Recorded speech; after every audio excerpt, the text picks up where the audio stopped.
Hello everyone, good morning all of you and welcome back to another session from Reasoning from your QRE 360 degree series for RBI grade AB 2025. So I hope you all are doing great और आप इन सभी lectures को बहुत अच्छे से पढ़ रहे होंगे, बहुत अच्छे से देख रहे होंगे and practicing also because remember you have to practice as much as you can because जब आप concept समझ लेते हो, चीज़ों को लर्न कर लेते हो, यहाँ पे वो उतना इम्पोर्टेंट नहीं है। यहाँ पे आप खुद से कितना प्रैक्टिस करते हो, तो जितने क्वेश्चंस आप प्रैक्टिस करोगे, अब ये ज़रूरी नहीं है कि एग्जाम में वैसे ही क्वेश्चन आए, बट यस हमारा थोड़ा सा अप्रोच चेंज हो जाती है क्वेश्चंस की तरफ।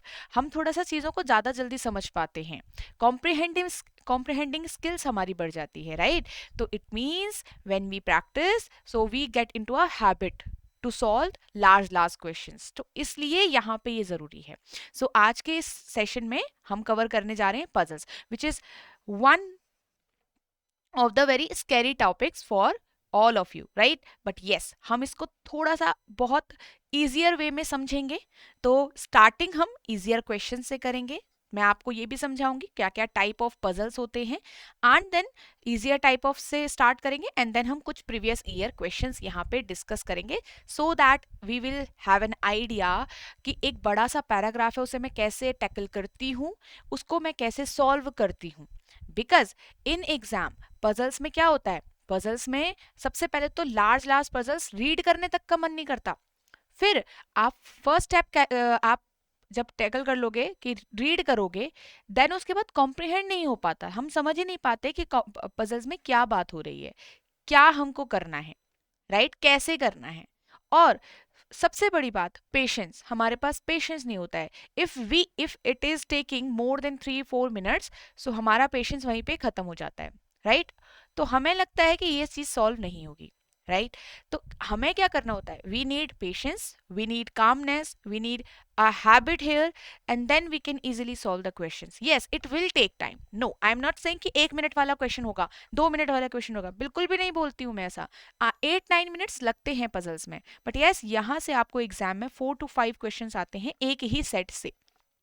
it means it is very important, and also with the sitting arrangement, puzzles and sitting arrangement carry 50% of your examination. But yes, now I am not saying that you just have to focus on these two topics only, right?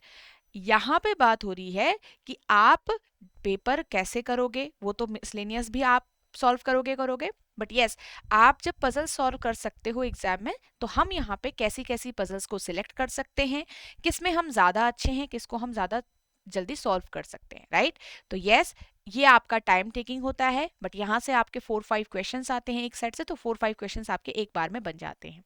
But आपको puzzle से डरना नहीं है, ये चीज़ बस यहाँ पे ध्यान रखो। हाँ एक अलग बात है कि हमसे सॉल्व नहीं हो रहा है, यहाँ पे सबसे पहले आज के सेशन से ये टारगेट है आप लोगों का कि आप पजल से नहीं डरोगे, ठीक है? सो इस तरीके से लर्न किया जाएगा।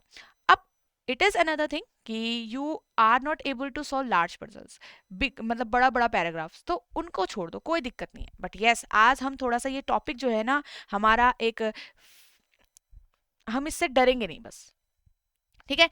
अब यहाँ पे से सेशन को स्टार्ट करेंगे with another information which is free course for RBI grade B. यहाँ पे आप हमारा ये फ्री कोर्स कंसिडर कर सकते हो for RBI grade A B. यहाँ पे आपके पास इस एग्ज़ाम की स्ट्रेटजी, इस एग्ज़ाम का पैटर्न, इस एग्ज़ाम के सोर्सेज के बारे में आपको यहाँ पे पता चलेगा, ठीक है? नेक्स्ट यहाँ पे आपको कुछ डेमो लेक्चर्स भी मिलेंगे, जैसे कि आपके पास मैनेजमेंट का कुछ डेमो लेक्चर्स हो गए, आपके पास यहाँ पे फाइनेंस के कुछ डेमो लेक्चर्स हो गए, ईएसआई के हो गए, आपके पास यहाँ पे डिस्क्रिप्टिव इंग्लिश का भी आपको डेमो लेक्चर्स मिलेंगे, एंड देन क्वांट रीजनिंग का भी आपको मिलेगा, साथ में आपको जीए के भी कुछ कंटेंट यहाँ पे मिलेगा, so that you will have an idea how this course is working, how the deliverables are there. तो कैसे चीज़ें आपको सिखाई गई है, कैसे लेसन्स डिलीवर किए गए हैं, ये सारी चीज़ें आप समझ पाएंगे, कैसे आपका टीचर आपको पढ़ा रहा है, क्या क्या कवर होने वाला है, एक आइडिया आपको लग जाएगा, so that you will take a right decision for your future, ठीक है? तो यहाँ पे से एक आपका डेमो है, तो आप अच्छे से चीज़ों को समझ सकते हैं, and as it is a free course, तो आप इजीली इसको इसमें इनरोल कर सकते हैं with the link given in the description box. तो अभी जाइए डिस्क्रिप्शन बॉक्स में आप लिंक को चेक कर सकते हैं, ओके? चलो so now we will start from the topics first. तो सबसे पहले मैंने आपको बताया with sitting arrangement puzzles carry with sitting arrangement puzzles carry total 50% of the weightage for your examination. 60 questions are there, so you can say that 30 questions or 30 to 35 questions can be from puzzles and sitting arrangement. Okay, so now what we have to do, first remember the types of puzzles. ठीक है, क्या क्या type आ सकता है? देखो ऐसे तो puzzles में अलग अलग तरीके आ सकते हैं। Sometimes it can be a logical, more logical types, मतलब जहाँ पे आपको थोड़ा सोचना ज़्यादा पड़ेगा एंड देन आपको अरेंजमेंट कम करनी पड़ेगी। And sometimes it is more of the arrangement. अब यहाँ पे टाइप ऑफ पजल जो ईजियर से हम स्टार्ट करें, it is floor based puzzle, ठीक है, it is week based puzzle, it is box based puzzle, year based puzzle, month based, and month plus date also, where month and dates are given. ठीक है, we will solve today, ऐसे question solve भी करेंगे। Okay, floor plus flat, it is very very important. ठीक है, floor plus flat बहुत important है, exam में आता ही आता है कई बार। ओके, ये हो गया। एक हो गया आपका sequence based, when we have to put the variable in the sequence, sequence based. एक होता है डेजिग्नेशन,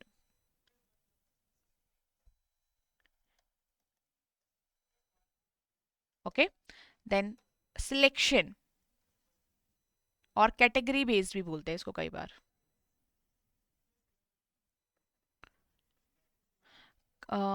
कंपैरिजन बेस्ड पजल,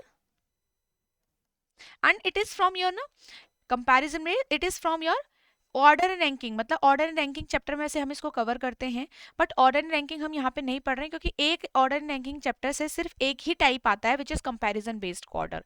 ठीक है, कंपैरिजन शॉर्ट पजल होती है, उसमें कंपैरिजन होता है, बस इसलिए हम इसको पजल्स में ही कवर करने वाले हैं। ठीक है, तो आपका जब पजल्स आपको सॉल्व करनी आ जाएगी, कंपैरिजन आपके लिए डिफिकल्ट नहीं होगा। तो ऑर्डर एंड रैंकिंग चैप्टर इसलिए हम अलग से नहीं पढ़ रहे हैं, क्योंकि यहाँ पे we will cover the comparison based in the puzzle section only, and other type of questions from order and ranking do not come in your exam. Okay, तो ये चीज ध्यान रखिएगा, मैंने आपको यहाँ पे बता दी। काफी लोग होते हैं जो पूरी वीडियो नहीं देखते हैं, बट उन्हें थोड़ा कंफ्यूजन रहता है। ठीक है, तो कंपैरिजन हो गया। एक आपका होता है classification, classification based puzzle. Okay,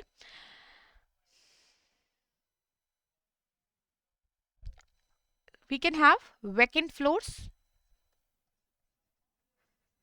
or uncertain floors or flats. These type of questions can be there also, and puzzles sometimes can be with blood relation।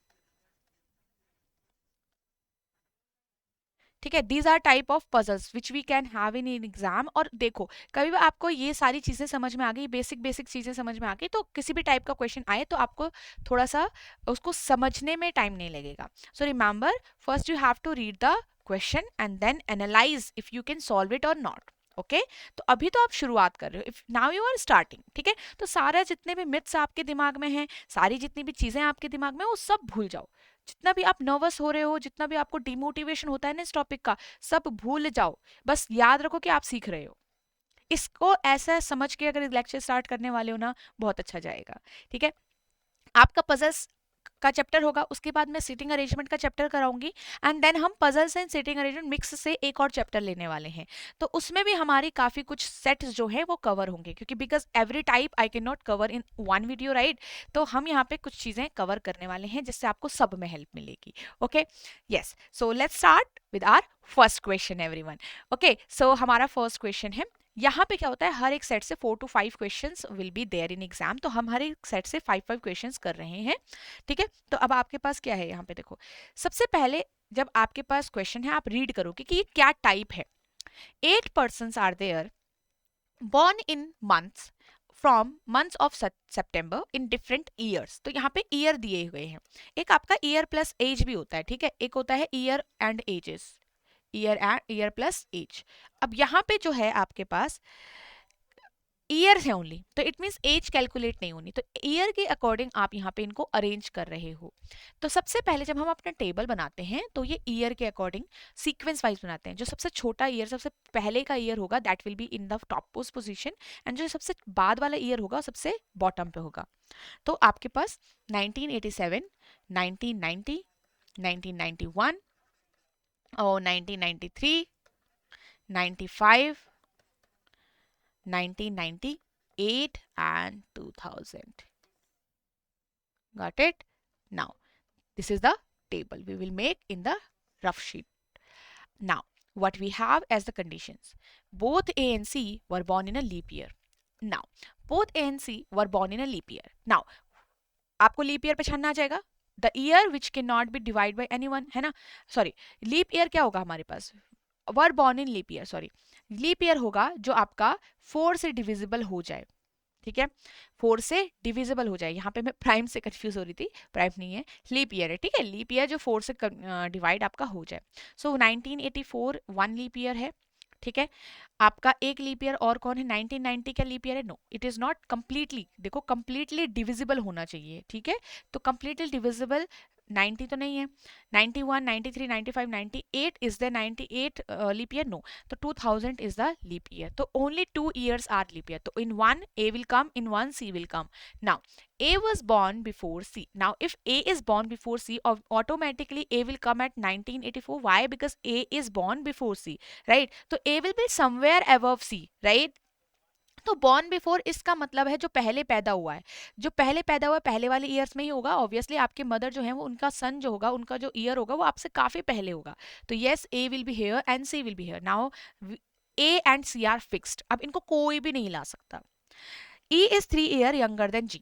अब 3 year younger than G का मतलब है it is not 3 table, okay, ऐसे मत कर देना कि E और सॉरी G और 1 2 3 नीचे, नहीं, it is years, according two year. तो 3 years younger than G का मतलब है, तो जैसे थोड़ा अगर मैं मैथमेटिकली शो करना चाहूँ आपको, देखो E इज 3 year younger मतलब माइनस, इट मीन्स कि ए की एज की बात हो रही है ना, तो ई की जो एज है वो जी से 3 कम है, okay.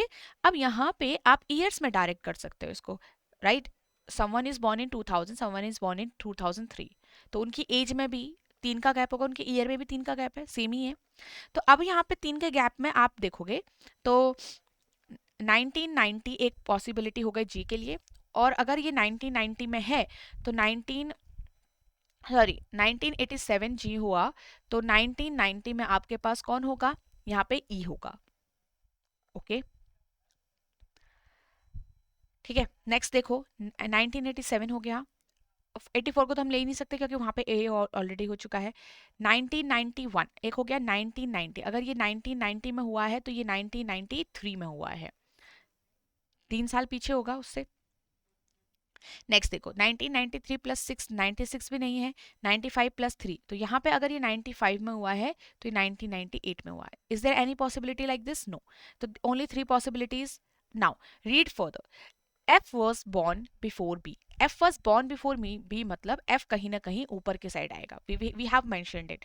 D is 1 year younger than H. अब D is 1 year younger than H. Now look at the year which have 1 year difference. तो 1991 and 91 एक तो ये हो गए 1 year के डिफरेंस में, ठीक है। 1 year के डिफरेंस में और क्या हो गया, 92 नहीं है, 94 नहीं है, 95, 98 नहीं, और कुछ भी नहीं है, राइट।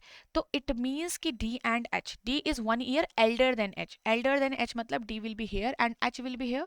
जो पहले 1990 में हुआ है वो 91 वाले से 1 साल बड़ा होगा ऑब्वियसली, तो ये हमारा आ चुका है information. Now we will arrange E and G। अब बताओ E एंड G के में आपके पास 1990 में already D is fixed, already D is fixed, right. तो what you will do,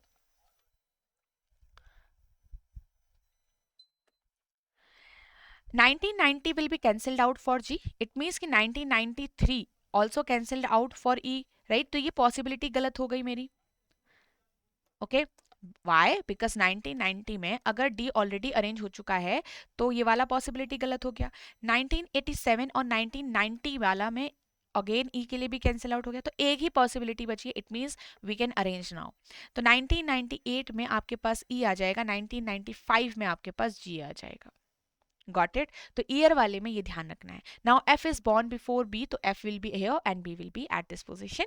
we have fixed all the persons and now we will solve the question. The question will completely based on the paragraph, but completely based on your solution. So here uh, who was born before immediate before d means d के इतना तुरंत पहले, बिल्कुल पहले, तो d immediate before d, it means it will be f, it will be f. Okay, now तो f will be the answer. How many born after g? तो how many born after g? 1 and 2, right? 2 persons. E was born in the year. E कौन से year में हुआ है? तो E आपका हुआ है 1998 में. 98 will be their answer. B कब बॉर्न हुआ है? तो सिंपल यहां से देखो और यहाँ पे डाल दो, 93 में हुआ है। What is the difference between D and A? इनकी एज का डिफरेंस, तो उनके ईयर का डिफरेंस भी होगा। तो डी एंड ए, 1990 84, राइट? तो कितना हो जाएगा? 6 years, right? 6 years. So this is the answer. ऐसे हम आंसर करते हैं यहाँ पर। So I hope you got the idea here.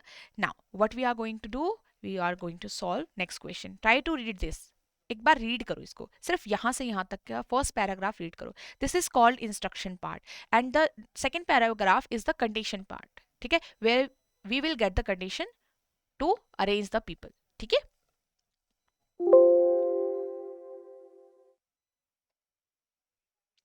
Now, 8 persons P, Q, R, S, T, U, V and W are living in the 8-story building. Each person's living in on different floor. Okay, हर एक person आपका different floor पे रहता है.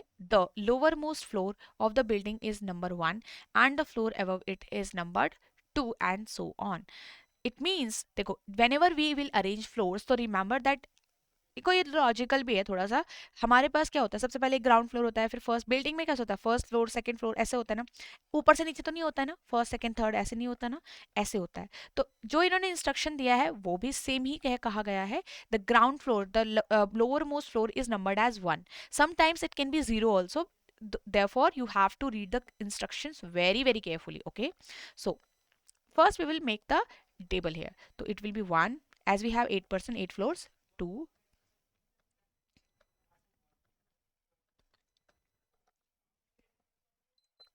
ठीक है।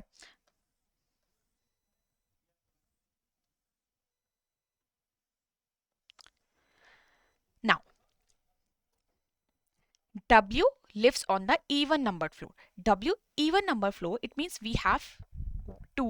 W can be here, W can be here, W can be here, and W can be here. So it means we have 4 possible positions. So are you going to make 4 possible possible cases? No, not. We are not starting with so many cases unless we do not have any help. Help मतलब extra variable, extra condition, तो आगे पढ़ेंगे। तो इसलिए कभी भी पहली line से शुरुआत मत करो, एक दो लाइंस रीड करो and then analyse them. S lives on the floor below W. S lives on the floor below W. So we will mark it like this. U lives on the floor below R. U lives on the floor below R. We have marked this also. 3 persons live between the floor of V and floor of Q. It means कि we have 3 persons between V and 3. Now we do not know if V is above Q or V is below Q. Therefore we are marking 3 and a circle. It means V ऊपर भी हो सकता है, नीचे भी हो सकता है Q से, हमें नहीं पता। 3 people live between V and Q. ये कंडीशन का मतलब सिर्फ पता होता है कि 3 people will be there. ये नहीं पता V ऊपर है या Q नीचे है, ठीक है, जब तक एक्स्ट्रा कुछ पता ना चले। अब हम ऐसा करते हैं, Q इसका मतलब Q को अरेंज नहीं करना चाहिए, Q को अभी सॉरी W को वैसे का वैसे रहना चाहिए, बिकॉज W से तो बहुत सारी पोजीशन है। Neither Q nor V lives on the prime numbered floor. Now we have some conditions here. And we have one more thing. कि V lives on the floor above Q. Now it is given that V lives on floor above Q. तो यहाँ पे से V आप ऊपर ही arrange करोगे Q के, ठीक है। तो जब तक दिया ना हो ना, पता नहीं होता, अपने आप मत मान लेना। Neither Q nor V lives on prime number, it is also helpful. So it means we should start from Q and V because we have got so many conditions, so many help for Q and V, right. तो अब यहाँ पे v और q जो है दोनों ही prime पे नहीं होंगे. तो प्राइम कौन कौन है इसमें, देखो प्राइम एक 2 है, ठीक है. w इवन पे है, मैं सामने यहाँ पे लिख देती हूँ w is on even floor. Okay, तो देखो एक यहाँ पे हो गया prime, neither Q nor V on the prime. एक ये प्राइम है, एक ये प्राइम है, एक ये प्राइम है, एक ये प्राइम. तो इट मीन्स इतनी सारी पोजीशन क्यू और वी के लिए तो वैसे ही कैंसिल आउट हो गई. So now what we are going to do, we are going to check from the top most one by one हम चेक करते हैं. देखो वी सपोज मैंने यहाँ रखा, तो 1 2 3 क्यू यहाँ आ सकता है, पॉसिबल है, यस पॉसिबल है. नेक्स्ट देखो, नेक्स्ट v सपोज 7 पे तो नहीं आ सकता क्योंकि प्राइम पे नहीं आएगा. v आपका यहाँ आ सकता है, तो 1 2 3 क्या q पॉसिबल है, बिल्कुल भी नहीं. आप कहोगे बिल्कुल भी नहीं, ठीक है, तो इसका मतलब ये गलत हो गया. अब v यहाँ पॉसिबल है क्या, नहीं. 5th पे तो v आ ही नहीं सकता. नाउ इसके नीचे मेरे पास v के लिए कोई जगह नहीं है क्योंकि v यहाँ पे अगर मैं रखती हूँ तो we do not have any position for q. इट मीन्स यहाँ पे v के लिए सिर्फ और सिर्फ एक ही पोजिशन सही है और q के लिए भी एक ही पोजिशन सही है. दैट्स वाई हमारे पास v और q फिक्स्ड हो चुके हैं. Got it. Now we will move further here. v और q के बीच में 3 लोग हो गए और v आपने ऊपर भी रख दिया. अब यहाँ पे से एक चीज देखिए, जो नेक्स्ट क्या था हमारे पास यहाँ पे, 2 person live between r and p. तो 2 पर्सन है r और p के बीच में. r lives on the floor above p. देखो R lives on the floor above P. अब मैंने आप लोगों को ब्लड रिलेशन सिखा लिया, मैंने आपको डायरेक्शन डिस्टेंस सिखा लिया, वहां पे हु और एंड का मीनिंग हमने सीखा हुआ है ना, तो आई होप आपको दोबारा नहीं सीखना है. तो मैंने यहाँ पे आपको हु और एंड का मीनिंग सिखाया था कि आपको ये पजल्स में भी काम आएगा. तो ये P के लिए कहा गया, हु के बाद की जो इन्फॉर्मेशन है इट इज फॉर P, ठीक है. तो यहाँ पे कहा गया है P who lives on the odd numbered floor. तो P एक ऑड नंबर फ्लोर पे रहता है, ठीक है. And R lives on the floor above P. यहाँ पे सिंपल ये भी कहा गया आर आपको पी के ऊपर रखना है. अब यहाँ पे पी से चेक करो एक एक करके. तो पी अगर आप 1 पे रखोगे, बिकॉज ऑड नंबर राइट, तो पी अगर 1 पे रखोगे तो 1 2 क्या आर के लिए जगह बनेगी, नहीं, वहां पे क्यू ऑलरेडी है, तो पी की ये पोजीशन रॉन्ग हो जाएगी. देन पी को यहाँ पे रखो, 1 2 आपके पास आर के लिए जगह बनेगी, बिल्कुल बनेगी. अभी सिर्फ चेक किया आपने, ठीक है. तो नेक्स्ट पी को यहाँ रखो, 1 2 क्या आर के लिए जगह बनेगी, नहीं, क्योंकि वहां पे ऑलरेडी वी है. तो इट मीन्स कि यहाँ पे पी और आर के लिए भी एक ही जगह फिक्स्ड है, that is floor number 3 and 6. ठीक है, आई होप आपको समझ में आया होगा. तो आप इसको आराम से प्यार से वो करना, समझना, ठीक है, कि हमने पी को क्यों रखा. पी ऑड पे था, P को ऑड पे चेक करना है 1 बाय 1. 1 पे रखा गलत आया, 3 पे रखा सही आया, 5 पे रखा गलत आया. तो अब क्या चांसेस है, अब तो कुछ है ही नहीं. तो P के ऊपर R भी होगा. ये इन्फॉर्मेशन सारी प्रोवाइड हो रही है. देखो अब हमने इसमें से क्या क्या इन्फॉर्मेशन डाल दी है. VQ वाली सारी इन्फॉर्मेशन चली गई है, R और P वाली सारी इन्फॉर्मेशन चली गई है. Now for R and U, अब R का जो था U नीचे की साइड है, उसको छोड़ो. उसके बाद अभी यहाँ पे हमने W को नहीं रखा. W के लिए क्या क्या था कि E1 पे है, W was for E1 right. तो अब W को E1 पे डाल दो ना. देखो 7 5 एंड 2 एंड 1 बचा है, तो W एक और एक ही पोजीशन पे आ रहा है, that is second, right. Okay, second आ गया W. W के नीचे S के लिए पोजीशन है, S आपने यहाँ पे रखा. R के नीचे U के लिए पोजीशन है, U आपने यहाँ पे रखा, बिकॉज R के नीचे U के लिए एक ही जगह खाली है ना अब, तो इसलिए वहीं पे जाएगा U. फिक्स्ड हो गया. अब एक पोजीशन खाली है and there will be 1 person जो हमने अभी तक डिस्कस नहीं किया, दैट इज टी. तो टी आप खाली पोजीशन पे डाल दो. ये हमारा कंप्लीट डायग्राम बन गया है. आई होप आपको 1 बाय 1 स्टेप वाइज समझ में आ गया होगा. These are easy questions, I know these do not come in your exam. मैं ये भी नहीं कह रही कि एग्जाम में आता है, इसलिए नहीं करा रही हूँ मैं आपको. मैं इसलिए करा रही हूँ कि आपका एक स्टेप वाइज आप लोग लर्न करो खुद से सॉल्व करना, क्योंकि एग्जाम में मैंने तो नहीं बैठना आपके साथ या किसी और ने नहीं बैठना. काम तो खुद ही करना पड़ेगा ना, आपको खुद ही सॉल्व करना पड़ेगा. तो here we are learning the approach. Look and watch how I am solving the problem and try to analyse it and try to execute the same. Okay, चलिए, तो आई होप आपको समझ में आ गया. एग्जाम्पल 2 करते हैं. ये हमारा फ्लोर बेस्ड क्वेश्चन था. क्या था, फ्लोर बेस्ड क्वेश्चन. और इससे पहले जो हमने किया ये क्या था, ईयर बेस्ड क्वेश्चन। क्या था? Year based question. And next हम यहाँ पे आगे चलेंगे, ये हमारा क्या है? Selection based question. क्या है? Selection based. And selection based कैसे आता है, थोड़ा इसको रीड करेंगे। सिलेक्शन का मतलब है you have to select something and मतलब एक कैटेगरी में डाल दो। सपोज मेरे पास जैसे कुछ डिटर्जेंट होंगे, आपने देखोगे ना शॉप में, स्टोर्स में क्या होता है, डिटर्जेंट वाली कैटेगरी में डिटर्जेंट चला गया, सोप वाली कैटेगरी में सोप चला गया, शैम्पू वाली कैटेगरी में शैम्पू चले गए, other other different different companies के। तो ये वाला है यहाँ पे। PQRSTUV, sorry, U है, only 6 people are there, visited 3 different countries, sorry, 3 different cities, namely Delhi, Chandigarh and Jaipur. अब देखो, लोग आपके पास 6 हैं, सिटीज आपके पास सिर्फ 3 हैं, ठीक है। And now each city was visited by at least one but not more than 3%। अब जब भी इस टाइप का कुछ कंडीशन आए कि whenever we have more persons but variables are less, मतलब कोई जिस सिटी में जा रहे हैं या फिर किसी ट्रांसपोर्ट में जा रहे हैं, सपोज वो कम होगा, मतलब as we have 6 person, 6 variable नहीं है, 6 की जगह पे 3 सिटीज है मेरे पास। एंड ऑल्सो ये कहा गया है कि हर एक सिटी में या तो at least 1 person should be there and not more than 3। अब इस टाइप की जो कंडीशन कभी भी होगी, इसमें आपको समझ जाना कि ये सिलेक्शन बेस्ड पजल है। सिलेक्शन बेस्ड, इसमें डिफरेंट डिफरेंट थोड़ा हायर लेवल भी बन सकता है, ये डिपेंड करता है लैंग्वेज पे और डेटा पे। तो हम जब टेबल बनाएंगे ना, तो हम टेबल बनाएंगे शहरों के हिसाब से, उसके उन वेरिएबल के हिसाब से हम टेबल बनाएंगे जो सबसे कम है गिनती में। एज, और ये वाली जो कंडीशन जिसके लिए अप्लाई हो रही, as it is applied for the cities, right, cities में, तो आपके पास यहाँ पे सिटीज के हिसाब से आप टेबल बनाओगे। तो ऑलवेज रिमेंबर कि आप टेबल किसके हिसाब से बनाओगे? जो वेरिएबल नंबर कम होगा, कम नंबर में होगा, ठीक है। चलो, अब one by one we will read and we will just categorize them and put it in their category.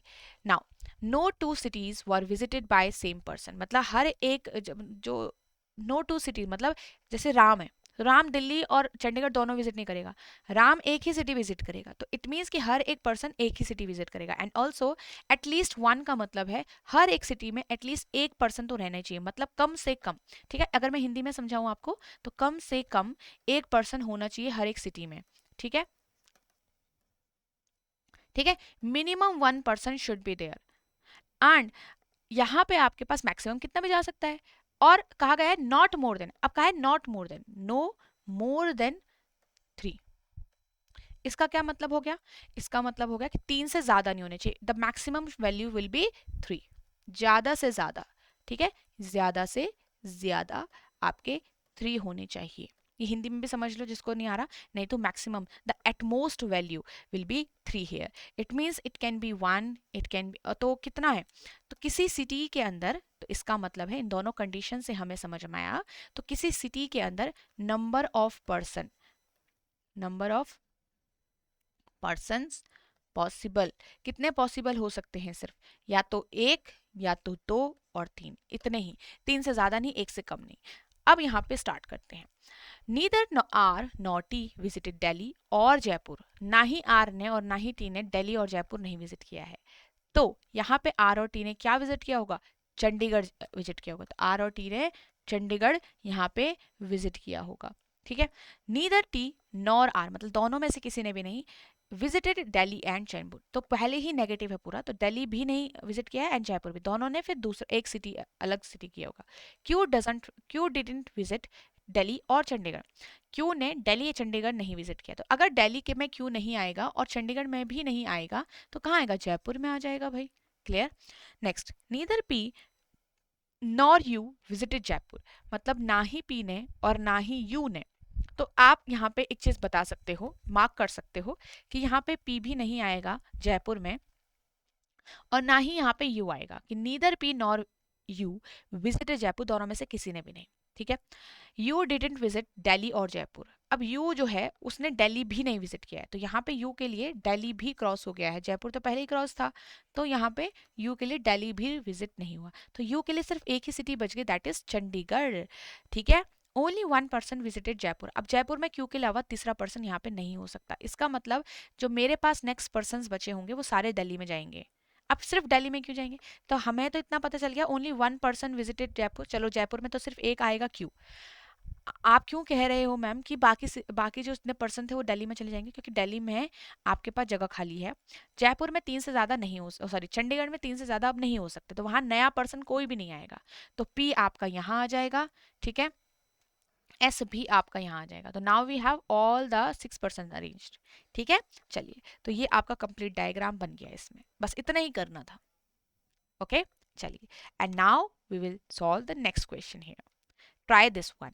ये एक सीक्वेंस बेस्ड, सॉरी ये आपका क्या है, प्ले नेसेसरी मंडे, हाँ। तो ये मंडे वीक बेस्ड है। क्या है? Week based puzzle. ट्राई करो इसको, थोड़ा सा रीड करेंगे।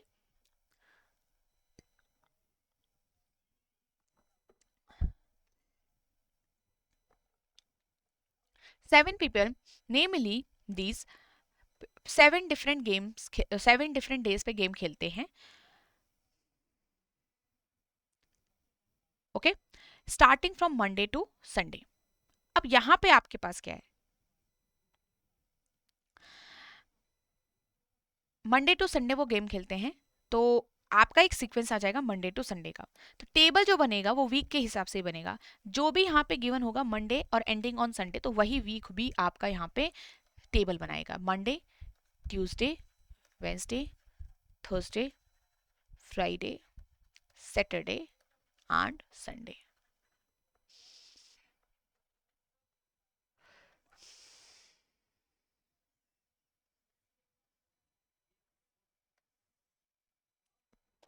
नाउ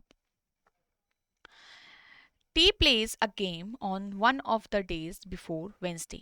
Now, किसी दिन टी ने गेम प्ले किया but before Wednesday. Before Wednesday का मतलब है it is before Wednesday, Wednesday is not included. तो T can be on Tuesday and T can be on Monday, right. Now read another condition, only 3 people between T and P. अब यहाँ पे T के according एक और मेरे को यहाँ पे पर्सन मिल रहा है, तो हो सकता है मुझे टी से स्टार्ट कर लेना चाहिए। अगर आप नेक्स्ट लाइन पढ़ोगे तो as many people play game between P and this, तो इट मीन्स टी अरेंज कर दूं, फिर उसके बाद पी भी अरेंज कर दूं, और आगे कंडीशंस यहीं से फर्दर बढ़ रही हैं। तो इट मीन्स मैं ऐसा करूंगी, एक बार टी को मैं यहाँ मंडे रख दूंगी और एक बार मैं टी को ट्यूसडे रखूंगी। तो पॉसिबिलिटी तो लेके चलनी पड़ेगी ना, हमें क्या पता कहाँ आएगा। अब देखो 3 people between P T and P, तो पी 3 पीपल मतलब 1 2 3, 1 2 3, 3 पीपल मतलब पी यहाँ पे आ जाएगा आपका, है ना। चलो नेक्स्ट देखेंगे, as many people play a game between P and S, मतलब जितने पी और एस के बीच में हैं उतने ही पीपल आपके एस और क्यू के हैं। इसका मतलब पी और एस के बीच में जितने लोगों ने गेम खेला, सेम एस और क्यू के बीच में भी लोग गेम खेलेंगे। अब मेरे पास एस भी नहीं है, क्यू भी नहीं है, ओनली पी है। और इस पूरी कंडीशन को मैंने ऐसे करके एनालाइज कर दिया, एंड इस पूरी इक्वेशन का मीनिंग पता क्या है? इस पूरी इक्वेशन का मीनिंग होता है एस इज एग्जैक्टली, इसका मीनिंग ये होता है, ठीक है, S is exactly between P and Q, बिल्कुल उनके बीच में होगा। क्लियर? चलो आगे यहाँ पे देखते हैं, neither Q nor R play a game on Wednesday. तो आपका यहाँ पे जो वेंसडे है वहां पे क्यू भी नहीं आ सकता और वहां पे आर भी नहीं आ सकता, दोनों ही वेंसडे पे नहीं आएंगे। ओके, अब मैं पी क्यू को चेक कर लेती, देखो अगर सपोज देखो यहाँ पे तो क्यू मना है वेंसडे पे, क्यू मैं यहाँ पे नहीं रख सकती क्योंकि पी और क्यू के बीच में एस चाहिए, क्यू मैं यहाँ पे भी नहीं रख सकती। क्यू सपोज मैंने यहाँ रख दिया, क्या क्यू और पी के बीच में एग्जैक्ट मिड में एस आ पाएगा? बिल्कुल भी नहीं। तो क्यू के लिए तीनों पोजीशन कैंसिल आउट हो गई। अब क्यू को मुझे यहाँ रखना पड़ेगा so that I can place S here, right. अब आगे देखो, पी के नीचे क्यू तो रख नहीं सकते क्योंकि ऐसे नहीं आ पाएगा। अब अगर देखो एस यहाँ आ सकता है, क्यू यहाँ आ सकता है। अब अगर मेरे को यहाँ पे क्यू यहाँ रख सकती हूँ मैं वेंसडे पे? नहीं। क्यू क्या अगर मैं यहाँ रखूंगी तो इन दोनों के एग्जैक्ट बीच में ऐसा आ रहा है? बिल्कुल भी नहीं। देखो 1 2 3 4 डेज आर देयर, इन दोनों के एग्जैक्ट बीच में यहाँ पे रखने के बाद एस नहीं आएगा, इसका मतलब क्यू की ये पोजिशन भी गलत है। तो सेकेंड केस में जो यहाँ पे हम क्यू रख रहे थे पहले, दैट वाज करेक्ट, वहीं पे आपका पॉसिबल है। तो क्यू की बाकी पोजीशन हमने चेक कर ली, बाकी सब गलत है। तो क्यू आपका यहाँ आ जाएगा, एस आपका यहाँ आ जाएगा। Okay, R plays immediate before U, R जब है वो गेम इमीडिएट बिफोर यू खेलता है, इसका मतलब है कि आर इमीडिएट बिफोर यू, जहां पे आप इनको रखोगे you have to place them in the same sequence, same sequence में आप इनको रखोगे। ठीक है। अब देखो, आर आपका वेंसडे पे मना है, तो R has to be at this position and U can be here. And here in the second case one, मतलब दो पोजीशन साथ में खाली चाहिए थी, दो पोजीशन साथ में वैकेंट होनी चाहिए थी। We do not have two positions together in case two, तो केस टू कैंसिल आउट होता है। अब सिर्फ केस वन सही है, सारे पर्सन अरेंज हो गए हैं, एक पर्सन बचा है जिसको हम यहाँ पे डाल देंगे, दैट इज वी। एंड हो गया है। चलो इसमें बेस क्वेश्चन देखेंगे, कौन इनमें से who among the following is on Saturday, तो सैटरडे कौन गया है आपके पास, एस, तो answer will be S. On which of the following days does P V play a game, V कब गेम प्ले करता है, थर्सडे को, Thursday answer. V and Q के बीच में कितने लोग हैं, वी एंड क्यू के बीच में दो लोग हैं, जो आपको सारा विजिबल होगा यहाँ से। विच of the following represent those who play a game immediate before and after P respectively, it means कि पी के इमीडिएट बिफोर वाला पहले दो एंड बाद वाला बाद में। तो पहले वाला है वी एंड एस, तो वी एंड एस, तो वी एंड एस आएगा मेरा आंसर, ठीक है, दिस वन। अब देखो इसको ध्यान से पढ़ो, four of the following are alike in a certain way as per the given arrangement and hence form a group, which of the following does not belong to the group, it means you have to find the odd one which shows the different relation. Now we have two people और two variable in one option, तो P and V के बीच में देखो क्या relation है। P and V के तुरंत देखो, पी एंड वी में है कि P is immediate above V, sorry, V is immediate above P, या फिर ऐसे बोल सकते हो आप,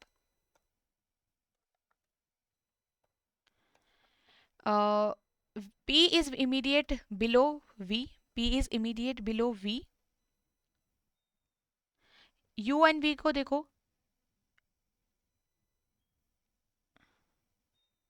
तो ये एडजेसेंट लग रहे हैं मुझे, V and P are adjacent, U and V are adjacent.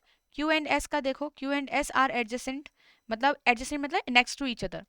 P and U are not adjacent, P and U adjacent नहीं है, नॉट एडजेसेंट P, ठीक है। तो आपके पास यहाँ पे क्या हो जाएगा, fourth will be odd one answer, ठीक है। चलिए नेक्स्ट क्वेश्चन की तरफ चलते हैं and you have to read this one now.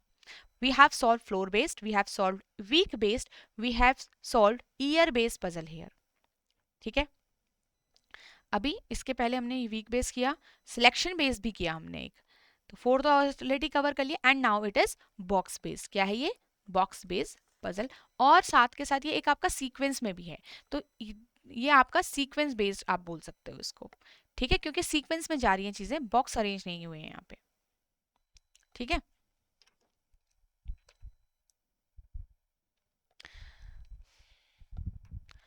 तो सीक्वेंस बेस का एक यहाँ पे फंडा होता है कि जरूरी नहीं है कि you have to make the table first and then arrange the table, sometimes you have a rough diagram और उस डायग्राम को ही आप आगे बढ़ाते हो, ठीक है, तो उससे ज्यादा इजीली सॉल्व होता है।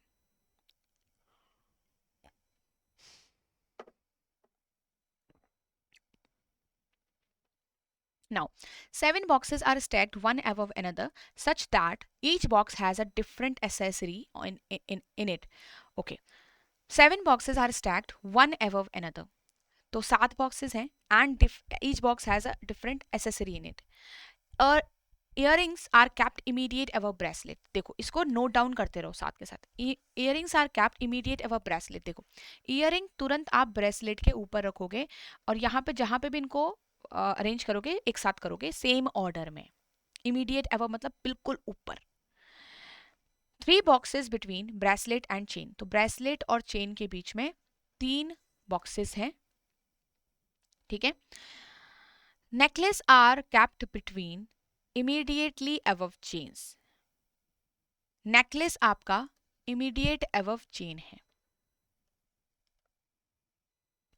अब यहां से थोड़ा अगर आप समझो तो थोड़ा मैं बनाऊं अगर डायग्राम, तो देखिए सपोज ब्रेसलेट इज हेयर और इयररिंग्स इज हेयर, ठीक है, ऐसे है, ब्रेसलेट और चेन के बीच में 3 बॉक्सेस हैं, तो 1 2 3, चेन यहाँ पे आ गया, जरूरी नहीं है कि नीचे ही होगा ना, चेन तो ऊपर भी हो सकता है, तो इयररिंग्स यहाँ पे हो गया, तो 1 2 3 and chain will be 3%, 3 boxes छोड़कर, क्लियर है,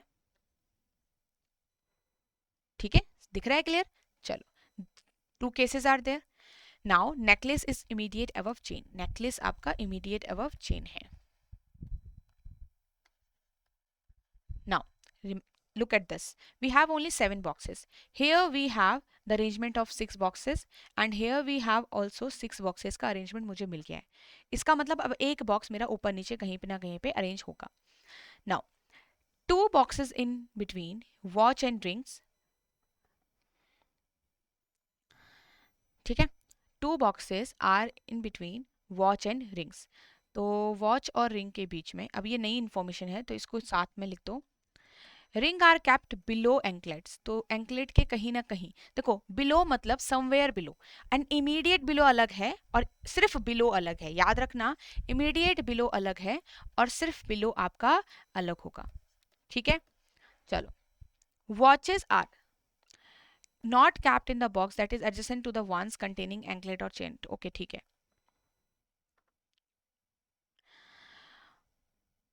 अब यहां पे क्या करेंगे हम, यहाँ पे 6 बॉक्सेस आर ऑलरेडी देयर. अब देखो, या तो एक बॉक्स जो है वो ऊपर अरेंज हो रखा होगा या तो वो नीचे अरेंज हो जाएगा. अब हम वॉच और रिंग को लेकर चलते हैं और साथ में जो कहा गया कि watch not kept adjacent to, मतलब watch is not kept adjacent to anklet और रिंग, मतलब वॉच आपका दोनों के ही एडजेसेंट नहीं है. अब रख के देखते हैं एक एक करके. यहाँ पे देखो, वॉच आपका रिंग और एंकलेट दोनों के नहीं है, एंकलेट के नीचे आपका रिंग आएगा. और वॉच और रिंग को देखते हैं. तो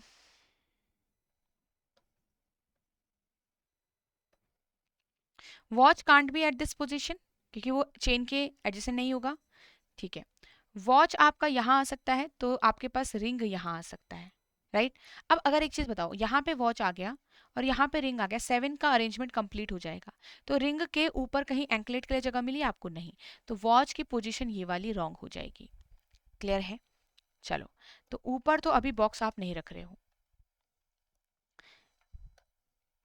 चेक करेंगे नेक्स्ट में. यहाँ पे अगर मैंने वॉच रखा सपोज, तो 1 और 2 मेरे पास यहाँ पे नेक नहीं आ रहा है. And as we know that ring के ऊपर एंकलेट होगा तो रिंग आपका ऊपर भी नहीं आ सकता है. तो वॉच की ये वाली पोजीशन भी रॉन्ग हो गई. सपोज मैंने वॉच को यहाँ रखा, वॉच को आपने यहाँ रखा. अब वॉच के 1 और 2 ऊपर रिंग के लिए जगह नहीं है, 1 और 2 नीचे रिंग के लिए यहाँ पे जगह है. ध्यान से देखो. Now we can place ring here, right, क्योंकि रिंग के ऊपर काफी जगह खाली है अभी. तो ये पोजीशन हो गई. अब रिंग के ऊपर एंकलेट के लिए जगह चाहिए तो एंकलेट यहाँ पे आ जाएगा. नेक्स्ट केस में देखो, एक एक करके चेक करेंगे. ठीक है, we can place 1 box below bracelet also, right. तो वॉच सपोज मैंने यहाँ रख दिया तो रिंग आपका यहाँ आ जाएगा और एंकलेट आपका आराम से यहाँ आ जाएगा. तो कोई दिक्कत नहीं है, वॉच की ये पोजीशन करेक्ट है. तो अब इसको छोड़ दो. अब दूसरी पोजीशन एक बार चेक करो कि उसका क्या हाल है. यहाँ पे देखेंगे तो वॉच अगर मैंने यहाँ रखा तो 1 एंड 2 रिंग यहाँ आ सकता है और एंकलेट आपका यहाँ आ जाएगा, राइट. अब उन्होंने कहा watch is not neighbour of anklet. पहला केस तो यहीं पे रॉन्ग हो गया कि एंकलेट का नेबर तो होना ही नहीं चाहिए. सेकंड केस में वॉच की ये वाली पोजीशन गलत है. ठीक है, आगे बढ़ते हैं. नेक्स्ट केस में देखो, मैंने सिर्फ मार्क किया कि वॉच कहाँ कहाँ आ सकता है, कहाँ नहीं आ. वॉच सपोज मैंने यहाँ रखा, ठीक है, वॉच चेन के बगल पे भी नहीं होना चाहिए, ये भी गलत हो जाएगा. वॉच सपोज मैंने यहाँ रखा, ठीक है. रिंग अगर आपका यहाँ आ गया, सपोज रिंग आपका यहाँ पर आ गया, रिंग यहाँ पर आ गया. ठीक है, अब आप बताओ, वॉच यहाँ आ गया, रिंग यहाँ आ गया, एंकलेट के लिए तो रिंग के ऊपर जगह ही नहीं बचेगी because we already have 7 arrangement, right. 7 boxes का अरेंजमेंट हो जाएगा. तो यही भी आपकी गलत है वॉच की पोजीशन. तो वॉच की सिर्फ एक ही पोजीशन सही है,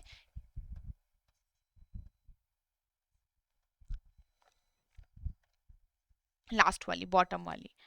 तो watch will be at this position, ring will be at this position and anklet will be at this position.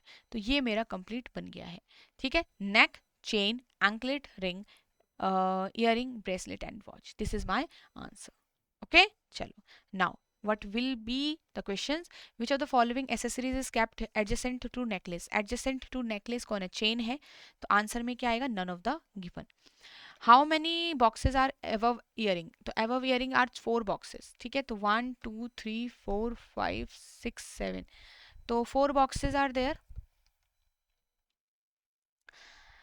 Find the odd one out. Watches and necklace, anklet and chain, earrings and ring. I think सारे adjacent हैं. These ये adjacent नहीं है, मतलब not adjacent to each other. तो आपके पास answer क्या आ जाएगा?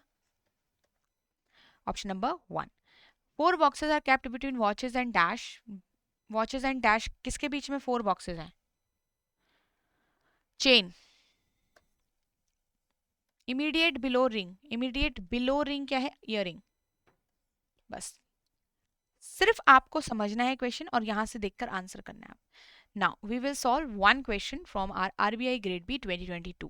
This is from floor and flat. मैंने आपको कहा था ना floor and flat important है, तो floor and flat का ये question है. Try to just read this paragraph first.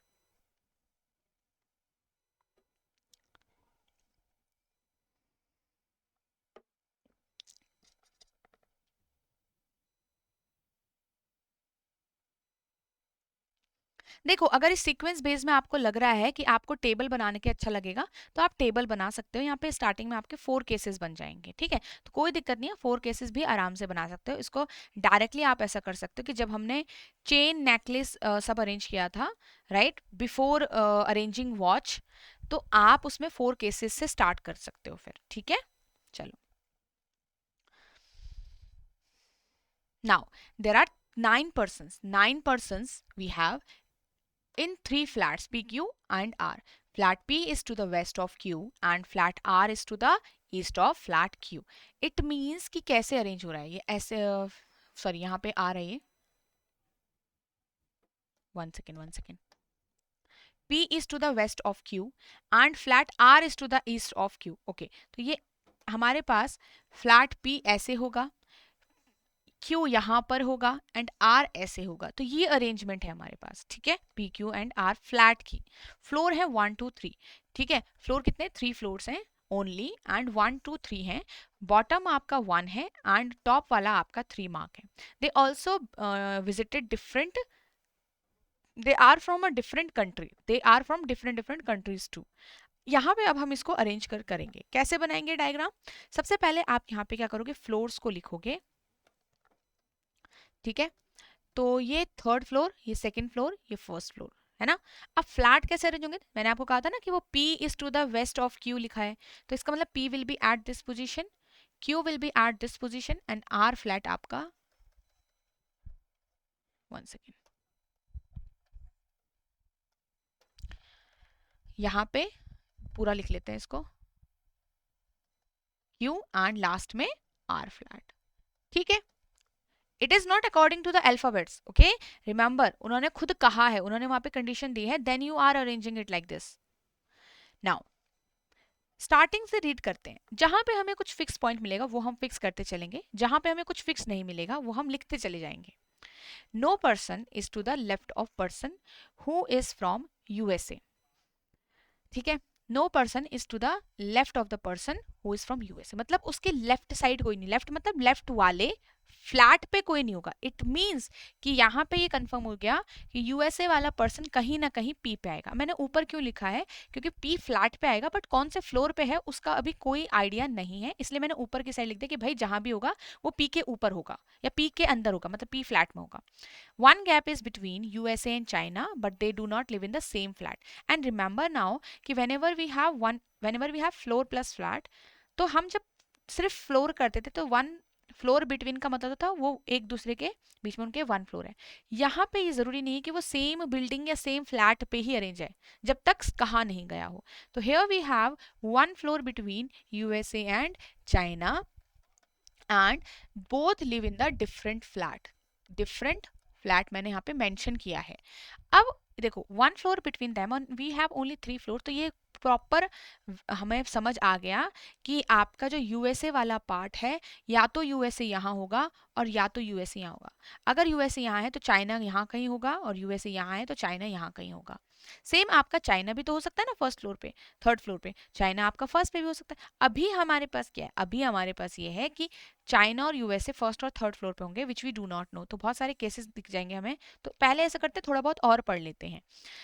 Person A is from India and person H is not from south Africa. तो आई ए जो है वो इंडिया से है, एच साउथ अफ्रीका से नहीं है। G is living in flat R, G आपका फ्लैट आर पे है। H is from UK and lives in, okay, तो एच आपका यूके से है, तो ये भी आपका आर पे ही रहता है। ठीक है, ये भी आपका कहाँ रहता है, आर पे रहता है। ओके, नेक्स्ट देखो,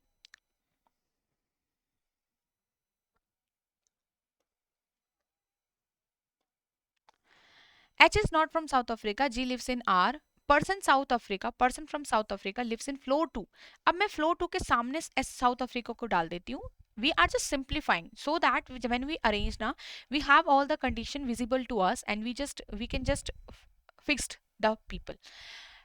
Person from UAE doesn't live in flat R, तो flat R में UAE नहीं रहता, तो क्रॉस भी कर दो साथ के साथ। नेक्स्ट देखो,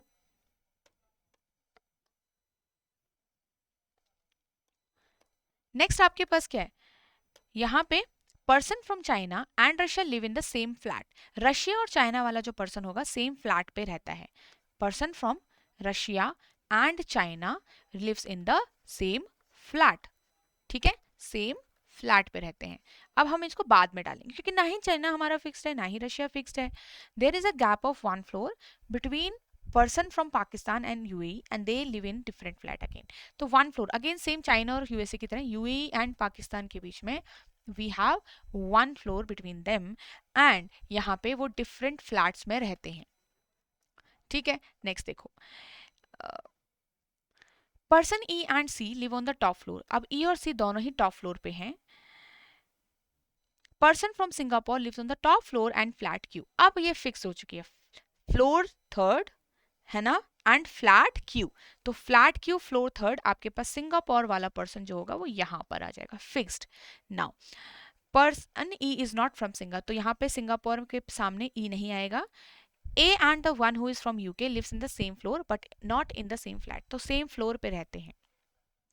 कौन, A and the UK person, it means A और एच की बात हो रही है। तो A and H same floor पे रहते हैं, सेम फ्लोर पे रहते हैं। अब फ्लोर सेम होगा तो ऑब्वियसली फ्लैट तो होगा नहीं सेम, क्योंकि हर एक फ्लैट में एक पर्सन रह रहा है। यहाँ पे there is 1 floor above and below the person from UK. अब it is very very important कि एक फ्लोर है यूके वाले के ऊपर, एक फ्लोर है यूके वाले के नीचे। तो अगर उसके ऊपर नीचे दोनों साइड फ्लोर होंगे और 3 ही फ्लोर हैं तो कहाँ होगा यूके, यूके हमारा सेकंड फ्लोर पे हो जाएगा। सेकंड फ्लोर पे यूके कंफर्म हो गया और आर पे तो ऑलरेडी कंफर्म था ना, देखो आर पे ऑलरेडी गिवन था। आपने यहाँ पे यूके वाला जो पर्सन है वो यहाँ पे सेकंड फ्लोर का आर फ्लैट पे डाल दिया। ठीक है, अब जैसे ही यूके यहाँ आया तो now you know that A will be in the same floor as H. It means कि ए आपका सेकंड फ्लोर पे आएगा। अब ए यहाँ आ सकता है पी पे और ए अभी यहाँ आ सकता है, तो वो अभी हमें नहीं पता, तो छोड़ दो। नेक्स्ट देखो, person from UAE lives in the first floor.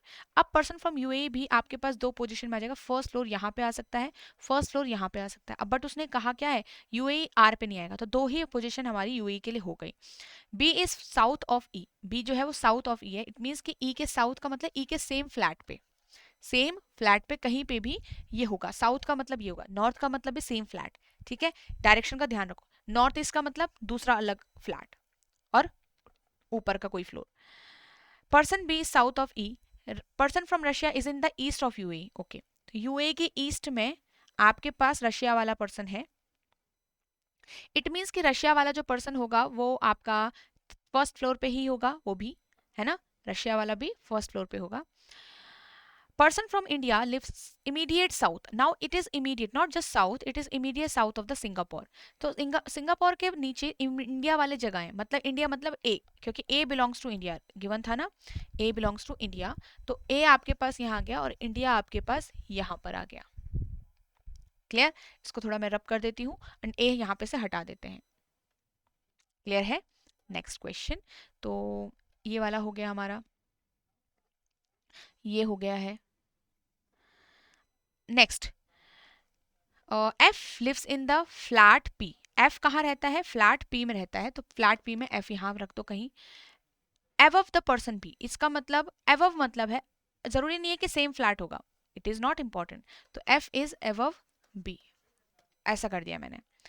D is from Russia, D जो है वो रशिया से है, and person China doesn't live on the first floor. Now it is very very clear कि पर्सन जो China वाला है वो फर्स्ट फ्लोर पे नहीं रहता। अब मैंने आपको पहले बताया था कि यूएसए और चाइना जो है इनमें से एक तो फर्स्ट पे हो गई। अब चाइना अगर फर्स्ट पे नहीं तो फर्स्ट पे कौन होगा भाई, यूएसए, होगा कि नहीं होगा। अब अगर यूएसए फर्स्ट पे होगा तो आपको फ्लैट पी भी पहले से पता था, तो USA will be at this position and UAE cut जाएगा यहाँ से, क्योंकि यूएसए आ चुका है तो यूएई तो नहीं आएगा। अब यूएई के लिए एक एक ही पोजीशन फिक्स हो गई, that is flat Q, right. USA यहाँ आ जाएगा, ओके। यूएई के ईस्ट साइड मतलब जहां यूएई है वहीं रशिया है, तो रशिया के लिए एक ही जगह बची है flat R, D is from Russia, ये गिवन था। यूएसए आ चुका है फ्लैट पी में, तो चाइना कहाँ आएगा, देखो चाइना आपका फ्लैट पी में तो आ नहीं सकता, डिफरेंट फ्लैट्स थे, क्यू में आ नहीं सकता, आर में ही चाइना बचेगा, तो आर में चाइना आपका यहाँ आ गया, ओके। चलो, अब हमने इनमें से क्या क्या पोजीशन डाल दी है, यूएई वाला डाल दिया है, चाइना वाला डाल दिया है, रशिया और चाइना सेम फ्लैट में आ ही चुके हैं, इसको छोड़ दो। अब ये वाला भी कर देते हैं, यूएई और पाकिस्तान वाला। यूएई आपका ऑलरेडी आ चुका है, पाकिस्तान देखो सिर्फ फ्लैट फी में बचा है, क्योंकि पाकिस्तान के लिए और जगह खाली नहीं है और एक फ्लोर इन दोनों के बीच में भी है, तो पाकिस्तान यहाँ आ गया, क्लियर, ये सारा हो गया। अब मेरे पास देखो जी कहाँ है, जी का देखो, जी के लिए कहा गया है कि जी आपका फ्लैट आर्म है, तो जी के लिए एक ही पोजीशन खाली है, दैट इज दिस वन, ठीक है, ओके। अब साउथ अफ्रीका सेकंड फ्लोर में एक ही जगह खाली है यहाँ पर, तो अब मेरी सारी कंट्रीज हो गई हैं, क्योंकि जो जो हमने फिल करना था वो फिल कर दिया है, कंट्रीज सारी हो गई हैं, है ना, सारी कंट्रीज यहाँ पे हो गई हैं। अब सिर्फ पर्सन्स को रखना है, तो आर फ्लैट में सारे पर्सन फिक्स हैं। अब सी और ई का देखें, ई के लिए सिंगापुर मना है और ई आपका टॉप फ्लोर पे ही आना है, तो ई के लिए ये जगह खाली हो गई, सी आपका फिर सिंगापुर में आ जाएगा, ये चीज़ क्लियर है। चलो, नेक्स्ट बचा है, अब क्या क्या बचा है देखो, आपके पास यहाँ पे ई और बी का है, ई के नीचे की साइड बी आना चाहिए। अब सपोज अगर मैं बी साउथ अफ्रीका में डाल दूं तो एफ के लिए कोई जगह है उसके ऊपर, नहीं, तो B has to be at this position and then only B के ऊपर सिर्फ एक पोजीशन खाली है, दैट इज फॉर एफ, ये एक ही पोजीशन खाली है ये वाली, तो यहाँ पे ही आएगा। अब आई बचा है आपका, तो आई आपने यहाँ रखा है, सारा डायग्राम बन गया। अब देखो ये मेरा कंप्लीट डायग्राम है, इसको मैं अब रफ कर रही हूँ, थोड़ा सा देख लो इसको ध्यान से, ठीक है। चलो, अब हमारा डायग्राम जो क्लियर है वो ये है, ठीक है, कंप्लीट आंसर आपका आ गया। अब यहाँ पे से आप इजिली ये क्वेश्चंस कर सकते हो, ठीक है, ये होमवर्क में कर लेना, क्योंकि सारे अब यहाँ पे से आंसर तो ये आ चुका है, सॉल्यूशन आपके पास है, अब आप कर लोगे। एक और क्वेश्चन हम सॉल्व करते हैं आरबीआई ग्रेड बी 2022 का। देखो मैं इसको क्यों करा रही हूँ क्वेश्चंस को सॉल्व प्रीवियस ईयर के, बिकॉज यहाँ से एक तो प्रीवियस ईयर भी कवर होगा आपका, और साथ के साथ फ्लैट प्लस फ्लोर का जो आपका एक टाइप ऑफ पजल था ना, वहाँ को आप उसके लिए आपने अप्रोच भी सीख ली है, ठीक है। अब यहाँ पे आगे चलते हैं, देखो हमारे पास यहाँ है मंथ प्लस डेट बेस्ड, अब हम थोड़ा सा सॉल्व कर रहे हैं मंथ प्लस डेट बेस्ड, तो ये वाला क्या था, इसको फ्लैट फ्लोर प्लस फ्लैट, ठीक है, और ये वाला जो नेक्स्ट है ये क्या है, month plus date based puzzle, ठीक है, तो ये हम कवर कर रहे हैं। अब इसको कैसे सॉल्व किया जाता है, क्या अप्रोच होती है, थोड़ा बहुत सीखना जरूरी है, ओके। चलो सीख लेते हैं। कहा गया है 8 persons are there, they born in different months, मतलब 4 different, January April June and October. यहाँ पे they were born in 2 different date also, it is 12 और 27, 12 और 27। हर एक जो पर्सन है जो आपका अलग अलग एज का, उनकी डिफरेंट डिफरेंट एज भी गिवन है, तो यहाँ पे ईयर तो है, तो ईयर के अकॉर्डिंग तो आपका कैलकुलेट नहीं होगा, आप डायरेक्टली एज पुट करोगे, ठीक है। हर only 1 person was born on each date, मतलब हर एक डेट पर आपका एक ही पर्सन बॉर्न हुआ है, तो इस पूरी इंफॉर्मेशन को जब हम टेबल में कन्वर्ट करते हैं, इस पूरी इंफॉर्मेशन को जब हम टेबल में कन्वर्ट करते हैं, तो 12 and 27 है, तो कैसे होगा, देखो now we have 8 persons, right, 8 persons, तो 8 एंट्रीज बनेगी, 12 27, 12,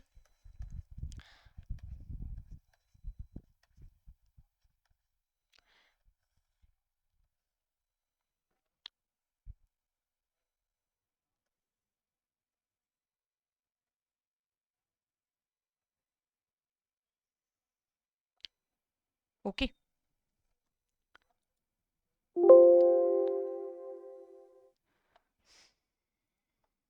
now it is January month, January month, it is January के बाद क्या गिवन है, अप्रैल। तो जो भी आपको गिवन होगा मंथ्स वही आपको यहाँ पे डालने, it is June and then last was October, right. ठीक है, अब यहाँ पे आपके पास क्या है, F was born in April, F was born in April, तो एफ अप्रैल में आप कहीं पे भी आ सकते हैं, देर आर टू डेट्स, तो दोनों में 12 पे भी हो सकता है 27 पे, अभी मैं फिक्स नहीं कर रही हूँ, बस अप्रैल के मंथ में मैंने डाल दिया एफ को ताकि मैं बाद में समझ पाऊँ। Only one person was born between F and whose age is 65 who was not born in January. Now it is clear कि 65 who was not born in January. तो ये जो 65 वाला पर्सन है वो जनवरी में नहीं हुआ है, तो कैंसिल आउट करो इसको यहाँ पे से। F और 65 के बीच में वन पर्सन है ओनली, तो वन पर्सन ही बॉर्न हुआ है। ठीक है, only one person was born between the one whose age is 50 and 65 respectively. इसका मतलब 50 और 65 के बीच में भी एक पर्सन बॉर्न हुआ है। Only 5 persons were born between G and K. Who was born in the month after G? Who was born, it means he K के लिए है। तो पहली बात तो G और K के बीच में 5 पर्सन थे and it is given that K was born after G, तो G पहले आएगा और K बाद में आएगा। इस पूरी अरेंजमेंट को देखो, ये मेंटल कैलकुलेशन होगी, इस पूरी अरेंजमेंट को जब आप यहाँ पे देखोगे ना तो कैसे होना चाहिए, तो G 1 2 3 4 5 एंड देन आपका K यहाँ पे आना चाहिए। क्या मैं रखना स्टार्ट करूँ इसको, बिल्कुल, let's start this. And one more important information, K के लिए कुछ और भी कहा है तो साथ में पढ़ लो। K was not born in 27, K आपका born 27 को नहीं हुआ है। ठीक है, तो अब आपके पास यहाँ पे क्या है, ठीक है, तो अगर मैंने G यहाँ रखा सपोज, तो 1 2 3 4 5 K आपका यहाँ आ जाएगा, राइट। अभी एक और पोजीशन खाली है ना K के नीचे, तो सपोज मैंने G को यहाँ रखा तो 1 2 3 4 5 K यहाँ आ जाएगा। अब यही दो पोजीशन आपके पास हो सकती है इन दोनों के लिए, क्योंकि बीच के गैप के हिसाब से इतनी ही अरेंजमेंट बनेगी। And now also we have के आपका 25 पे नहीं है, के 25 पे नहीं, 27 पे नहीं है मतलब, तो 27 के सामने जो के वाला गलत है और एक ही बनेगा फिर। ठीक है, तो जी और के को हमने अरेंज कर दिया।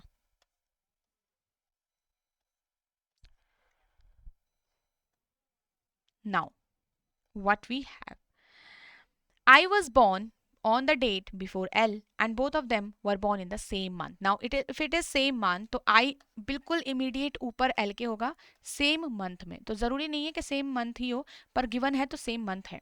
ठीक है, जब भी बोला जाए if I is immediate above या G is immediate above H, तो G is immediate above ऐसे भी हो सकता है, यहाँ पे G हो जाएगा मान लो और यहाँ पे H हो जाएगा, तो ये अप्रैल और जून के मंथ है, बट आपका इमीडिएट अबव तो है ना, तो यहाँ पे जब तक सेम मंथ नहीं कहा है तब तक हमारा सेम मंथ मत आप एज्यूम करिएगा यहाँ पे। ओहो शिट, ये तो सारा हो गया खराब। चलो भाई वन बाय वन और लिख लेते हैं।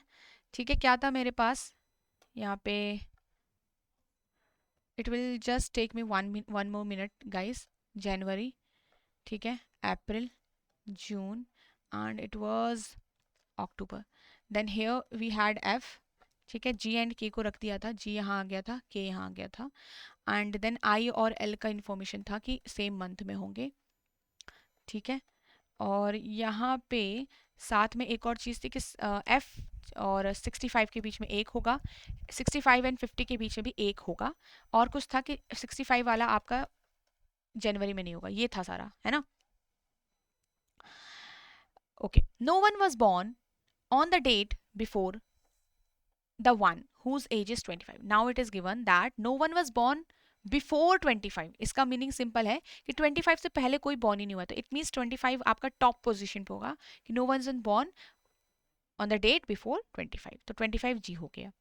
आगे the number of persons before G is same as the number of person born after the date as, ठीक है, 65, तो यहाँ पे अब 65 को रखना पड़ेगा। लेट्स सी, तो एफ के दो एफ तो एक मतलब है ना अप्रैल में फिक्स्ड है ना, अप्रैल के दो डेट्स पे ऐसा करते हैं एफ को रख लेते हैं। तो एक बार एफ आप ऐसा करो अप्रैल 12 को रख लो, और एक बार एफ आप ऐसा करिए अप्रैल 27 को रख लो, कोई दिक्कत नहीं है। तो जी और 25 जो था वो वहाँ पे फिक्स कर दो पहले ही। ठीक है, देखो इसको धीरे धीरे सॉल्व करना है आपको, बड़ा पैराग्राफ है, अच्छे से सॉल्व करो। अब f और 65 के बीच में 1% है तो 65 will be at this position. दूसरे केस में 65 की दो दो पोजीशन आ रही है, तो हम इसको दो दो पोजीशन में मैंने सर्कल मार दिया कि वी डू नॉट नो कि कहाँ पे फिक्स्ड होगा, तो फिक्स नहीं किया है अभी। जहाँ पे सर्कल मतलब वहाँ पे फिक्स नहीं है। अब आपने कहा कि 65 और 50 के बीच में 1% होगा, और 65 और 50 के बीच में पहले केस में देखो 50 can be here and 50 can be here, right? We have two position, but in the second case अगर 65 यहाँ है तो भी 50 यही होगा, और 65 नीचे है तो भी 50 f ही होगा। दोनों ही केस में 50 की पोजीशन क्लियर है, फिक्स्ड है। अब कहा गया है कि जितने पर्सन j के बिफोर j, जितने पर्सन जे से पहले बॉर्न हुए हैं उतने ही आपके 65 से आफ्टर हुए हैं, आफ्टर लिखा है ना, बाद हुए हैं। तो ये एक सिमेट्रिक होना चाहिए, बस एक सिमेट्रिक होना चाहिए। इसका मतलब जितने आपको पर्सन जे के ऊपर होंगे उतने ही आपके 65 से नीचे होंगे। इसको उल्टा भी बोल सकते हो, जे के नीचे जितने पर्सन है उतने ही 65 के ऊपर हो सकते हैं। समझ आया आपको थोड़ा? अब पहले केस में 65 तो कंफर्म है, जे को कंफर्म कर दो। 65 के नीचे 3% है पहले केस में, मैं केस का नेम डाल देती हूँ, केस 1 एंड केस 2। ठीक है, अब यहाँ पे 65 1 2 3, तो जे के ऊपर भी 3 होने चाहिए। पहले केस में देखो हो गया। दूसरे केस में आप करेंगे पहली वाली पोजीशन, मतलब 65 का जो फर्स्ट पोजीशन है मैं उसके हिसाब से चेक कर रही हूँ, इसको भूल जाओ अभी। 65 के ऊपर 1% है तो जे के नीचे भी 1 होना चाहिए, सिमेट्रिक डायग्राम होना चाहिए। ठीक है, ऐसे करके। अब यहाँ पे आपको दिखेगा जे तो आ ही नहीं सकता, इट मीन्स यहाँ पे जे नहीं आ सकता, तो 65 की ये पोजीशन गलत है। अब जो दूसरी एक पोजीशन थी वही आपकी सही है। इसको भी चेक कर लो कहीं ये भी गलत ना ही हो, तो इसको चेक कर लो। अगर यहाँ पे 65 के नीचे 2% है तो जे के ऊपर 2% पॉसिबल है, तो हमने यहाँ पे रख लिया, तो 65 यहाँ पे आ चुका है। क्लियर? चलिए, ठीक है, 65 के नीचे 2%, जे के ऊपर 2%। अब आगे देखते हैं। No one was born between F and the one whose age is 65. It mean 19, sorry. F और 19 के बीच में कोई भी नहीं हुआ है, इसका मतलब दोनों बिल्कुल पड़ोसी होने चाहिए, next to each other. H जो है वो 19 नहीं होगा, तो कैंसिल आउट कर दो, H के लिए 19 नहीं है। H was born in the month before the month of M but not immediate before, मतलब H आपका M से पहले तो है बट immediate before नहीं है, ये चीज ध्यान रखना। ठीक है, क्योंकि बिफोर का मतलब it can B immediate, it can be somewhere before. अब आगे देखो यहाँ पे थोड़ा और, मैं आई और एल को रखना स्टार्ट करूं एक बार। देखो फर्स्ट केस में आई और एल मतलब साथ में होने चाहिए और सेम मंथ में होने चाहिए, है ना? तो आई और एल के लिए सिर्फ यही जून वाला मंथ खाली है। नेक्स्ट वाले में देखो आई और एल के लिए जून वाला ही मंथ खाली है और कुछ नहीं है। अब एम और एच को भी हम रख सकते हैं, एच आपका यहाँ आ जाएगा, एम आपका यहाँ आ जाएगा, एच आपका यहाँ आ जाएगा, एम आपका यहाँ आ जाएगा। पर्सन सारे अरेंज हो गए। अब थोड़ा रीड करते हैं दैट आपके पास था एच और 19 वाला भी था ना, एच और 19 और एफ और 19, तो एफ का पड़ोसी है 19, एच कांट भी 19, तो एच आपका 19 यहाँ आ जाएगा, एफ का पड़ोसी 19 और एच आपका 19 नहीं है। एफ का पड़ोसी 19 तो दो जगह आ सकता है, यहाँ पर भी और यहाँ पर भी आ सकता है, तो मेंशन कर दिया मैंने, बाद में देख लेंगे कैंसिल आउट करके। Now only 4 people between M and whose age is 45। ठीक है, यहाँ देखो only 4 people, only 4 persons were born between M whose age is 45, M whose age is 45, it means M की एज 45 है और M और जो पर्सन है कौन 34 वाला, तो M और जो 34 वाला पर्सन है उसके बीच में है 4 लोग। Clear now? M and the one whose age is 34, there are 4 persons। ढंग से थोड़ा रीड करना पड़ेगा यहाँ पे। तो M is already there, 1 2 3 4, तो यहाँ पे 34 आ रहा है। पहले केस में देखो 50 की पॉसिबल पोजीशन थी, तो कैंसिल आउट हो सकती है, फिक्स नहीं थी, तो आपका यहाँ पे 34 आएगा F के सामने, तो 50 को हटाओ वहां से, 50 आपका नीचे K के सामने कंफर्म हो गया। नेक्स्ट केस में देखो 1 2 3 4, 34 आपका यहाँ आ जाएगा, तो 19 को हटाओ वहां से। अब 19 सेकेंड केस में फिक्स हो गया, तो हर चीज फिक्स होती जा रही है, अब आगे बढ़ता जा रहा है, तो हर चीज फिक्स होती जा रही है। ठीक है, M34 कवर हो गया। M अपने को कितने साल का है? 45 का है, 45 का है। अब आगे देखो, next is M was born in the month that is after the month of the one whose age is 34, तो ऑब्वियसली 34 के नीचे ही दिख रहा है। One of the person born in June has 13 age, मतलब जो एक पर्सन जून में पैदा हुआ होगा उसकी एज 13 होनी चाहिए। इसका मतलब जून में एक की एज 13 होगी, तो सेकंड केस में तो 13 के लिए कोई पॉसिबल जगह ही नहीं है, तो सेकंड केस कैंसिल और 13 आपका यहाँ आ गया। अब सिर्फ एक एज बची है विच वॉज गिवन हेयर 71। 71 अभी तक हमने नहीं डाला है, 71 आपका यहाँ पे आ गया। क्लियर है? तो ये हमारा कंप्लीट डायग्राम बन गया है। क्लियर? कंप्लीट डायग्राम यहाँ पे बन गया है। ओके, चलो ठीक है। अब इस पे बेस्ड जो क्वेश्चंस हैं आप इसको आराम से घर पे जाके सॉल्व कर सकते हो। यहाँ पे मैंने आपको आंसर ऑलरेडी बता दिए हैं, सॉल्यूशन हमने कर लिया है, and now you just have to answer these. ठीक है, अब एक क्वेश्चन और है, इसमें मैं आपको ये होमवर्क में दूंगी बट मैं थोड़ा इसको समझाऊंगी जरूर। अब ये क्या है? ये एक डेजिग्नेशन बेस्ड पजल है। क्या है? डेजिग्नेशन विद, देखो ये भी एक आरबीआई के आपका प्रीवियस ईयर पेपर में आया हुआ है, बट यहाँ पे मैं इसको इसलिए करा रही हूँ क्योंकि हमको डेजिग्नेशन बेस्ड पजल को भी समझना है। ठीक है, it was the best question, तो इसलिए मैं इसको यहाँ पे रख रही हूँ। तो डेजिग्नेशन बेस्ड पजल, यहाँ पे डेजिग्नेशन के बारे में बात होती है।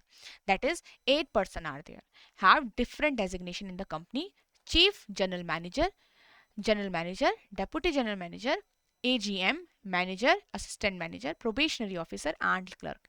तो आपका यहाँ पे खुद मत समझ लेना। पहली बात तो देखो, रीजनिंग में क्या होता है कि जब तक कुछ चीजें कहीं नहीं गई होती, मेंशन नहीं होती है, हम थोड़ा रियल लाइफ के एग्जांपल वहां पे नहीं डालते हैं। अब यहाँ पे जब तक इन्होंने बोला नहीं कि सीजीएम या जो भी पोस्ट है वो सबसे बड़ी है, तो आप तब तक मत मानो। इसमें गिवन रहता है, ठीक है, गिवन रहता है कि all the designation given are to be considered in the given order. अब बोल दिया उन्होंने as CGM is considered as senior most, और always remember whenever suppose the designation you do not know, कोई hierarchy ऐसी होगी जो आपको नहीं आती होगी, नहीं पता होगी, सपोज आर्मी टाइप या फिर कोई नेवी टाइप के कुछ मिल गया तो वो आपको नहीं पता, तो पैनिक नहीं होना है, वो आपको नहीं जानना होता है, आपको तो अरेंजमेंट ही करनी है। उसका ऑर्डर जो होगा ना, उनकी हिरार्की जो ऑर्डर होगा डेजिग्नेशंस का, वो आपको गिवन होता है इंस्ट्रक्शंस में। ठीक है, जैसे यहाँ गिवन है that CGM is the senior most and clerk is the junior most position and they all visited different number of countries. It means की डेजिग्नेशन तो है ही, मुझे एक अलग से उनका यहाँ पे number of country extra variable apply करना पड़ेगा, तो यही इस क्वेश्चन को थोड़ा सा डिफिकल्ट और डेटा ज्यादा बनाता है। ओके, नाउ टेबल बनता कैसे है? टेबल में आप जब बनाते हो ना, तो डेजिग्नेशन को आप यहाँ पे डेजिग्नेशन के हिसाब से टेबल बनाते हो। जो सबसे बड़ा डेजिग्नेशन है, सीनियर मोस्ट डेजिग्नेशन है, वो हमेशा टॉप पे आएगा और जूनियर मोस्ट नीचे आएगा, क्योंकि जो कंडीशंस होती हैं वो आपकी इसी तरीके से गिवन होती हैं, एंड इसी तरीके से हम इसको इजीली टेबल में कन्वर्ट कर पाते हैं। तो सीनियर मोस्ट है आपकी सीजीएम, ठीक है, उसके बाद क्या थी? जीएम, उसके बाद डीजीएम, ठीक है, AGM, then assistant manager, right, then assistant नहीं, मैनेजर था पहले, तो manager and then assistant manager, ठीक है, प्रोबेशनरी ऑफिसर एंड क्लर्क। तो ये मेरा पूरा डायग्राम, ये पूरा टेबल बनेगा। हम वन बाय वन अब हम पर्सन्स को और उनकी एज को यहाँ पे डालेंगे। ठीक है, तो अब आप इजीली इसको कर सकते हो, सारा मैंने समझा दिया। सेम चीजें वही है, जैसे यहाँ पे अगर बोला है कि 3 persons between AM and 8 country वाला, so we have 3 persons between the person who is AM मतलब assistant manager and the one who visited 8 countries। अब देखो assistant manager तो यहाँ पे ऑलरेडी है, तो one who visited 8 countries नीचे तो नहीं आ पाएगा, तो 1 2 3 8 आपका यहाँ पे आएगा 8 countries वाला। अब ऐसे ऐसे करके आप आगे चलोगे, सेम चीजें हैं, बस अप्रोच चेंज हो जाती है थोड़ा सा। क्लियर? चलो, सो आई होप आपको ये अच्छे से समझ में आ गया। Now these are the questions based on this will be your homework. ठीक है, मैंने आपको बता दिया ये आपका होमवर्क है। Okay, let's see now. So every one of you, I hope आपको ये सेशन अच्छा लगा होगा। So remember that you have to comment, ठीक है, कि आपको क्या क्या लगा इन सेशंस में, कैसे आपको फील हुआ, आपने क्या चीज़ें सीखी, क्या चीज़ें इंपॉर्टेंट लगी आपको। Please comment what is your feedback, ठीक है, so that I will know कि आपको ये जो क्लासेस हैं कितनी इंपॉर्टेंट लग रही हैं, आपको ये क्लासेस सही जा रही हैं या फिर नहीं। ठीक है, ये सारी चीज़ें मुझे ज़रूर ज़रूर बताइएगा। Okay, and now here if you are someone who is preparing for the exam and want a course and looking for a course, looking for a right source जहाँ से आप एक अच्छे तरीके से प्रिपरेशन कर सकते हो एक सिंगल प्लेटफॉर्म से। And if you are someone who is also looking for the banking exams, because काफ़ी लोग ऐसे होते हैं जो आरबीआई के साथ साथ एक ऑप्शन बी में बैंकिंग एग्जाम्स को भी रखते हैं। तो here is the combo course for RBI grade A B plus banking. Here we have banking महापैक। तो ये जो आपके exams major exam 6 major exams SBI, IBPS and RRBs, तो इनके पीओ एंड क्लर्क के लिए यहाँ पे सारा आपको कंटेंट प्रोवाइड होता है। You will get the recorded class, you will get the test, chapter wise test, be it reasoning, be it English, everything. ठीक है, फुल लेंथ टेस्ट आपको हर एक एग्जाम के पैटर्न, लेटेस्ट पैटर्न के हिसाब से यहाँ पे आपको मिलेगा।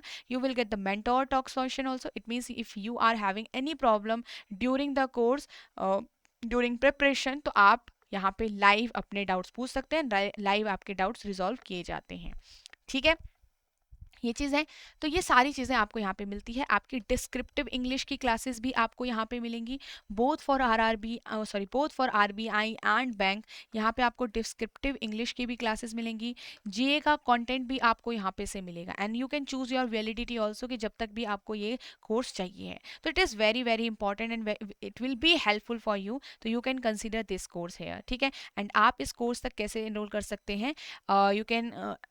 you can download our app from the play store and also you can visit the website। और थर्ड आपका है कि इसी वीडियो के डिस्क्रिप्शन में आपको इस कोर्स का लिंक मिल जाएगा। This is the RBI grade A B bank महापैक कॉम्बो कोर्स। ठीक है, तो ये विजिबल कैसे होता है वेबसाइट पे, ये मैं आपको थोड़ा सा शो कर देती हूँ वेबसाइट के अंदर। Okay, so let's see. If you will type edutapp.in on Google, तो फर्स्ट पे आप क्लिक करना एंड देन कोर्सेज पे चूज करके यहाँ पे RBI grade B courses choose करिएगा। Okay, and then here you have to scroll down and यहाँ पे ये कॉम्बो वाला जो लिखा है, कॉम्बो को सर्च करिएगा। ठीक है, एंड देन कॉम्बो टाइप, ये आपका क्लिक हो गया and here you have this course. ठीक है, फर्स्ट नंबर पे आपको दिख रहा होगा and from buy now you can enrol in this course. ठीक है, बाय नाउ पे जाके आप एनरोल कर सकते हो एंड नो मोर पे जाके you can get more details about the course, you can get the salient features also. So here you are getting 70% off right now, so it means it is very very important and very very useful for your exam. So you just have to take a right decision, you just have to decide what is wrong and what is right for you and then you can enroll in it। Okay, तो ये जो भी है आपके हिसाब से सही होना चाहिए। आपको यूजफुल लगता है तो कंसिडर इट एंड नहीं लगता है तो इट्स अप टू यू। आपके पास वीडियोस ये वाली तो है ही, राइट? चलिए, so that's all for today's everyone and we will meet in the next lecture. Till then keep preparing and like ज़रूर करिएगा वीडियो को एवरीवन।